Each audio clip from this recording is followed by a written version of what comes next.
জীবনে দুই ধরনের আবেগ রয়েছে যার কোনো মূল্য নেই। আমার কথার অর্থ এটা নয় যে এদের কোনো গুরুত্ব নেই, গুরুত্ব যথেষ্টই রয়েছে, শুধু এদের জন্য আপনাকে কোনো মূল্য দিতে হয় না। প্রথম আবেগ হলো আনন্দ, প্রসন্নতা। এটা আপনি যে কোনো জায়গায় খুঁজে পেতে পারেন যদি আপনি খুঁজে পেতে চান। আপনি কোনো পুষ্পের সৌন্দর্য দেখে প্রসন্ন হতে পারেন। বায়ুর কারণে যখন একটি বৃক্ষ শিহরিত হয় সেটা দেখে আপনি প্রসন্ন হতে পারেন। একটা ছোট্ট শিশুর কলরব শুনেও আপনি প্রসন্ন হতে পারেন। একটা ক্রন্দনরত বালককে হাসিয়ে আপনি প্রসন্ন হতে পারেন। সব কিছু আপনার ওপর নির্ভরশীল। সেখানে আরেকটি আবেগ হলো দুশ্চিন্তা। মানুষ বড়ই দুশ্চিন্তা করতে থাকে।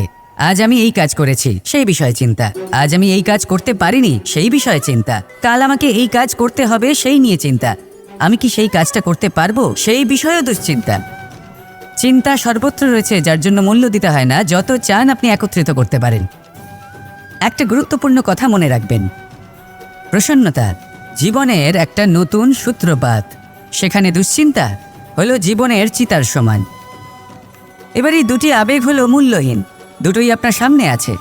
কোনটা চয়ন করবেন আপনি, দুশ্চিন্তা নাকি প্রসন্নতা? সিদ্ধান্ত আপনারই।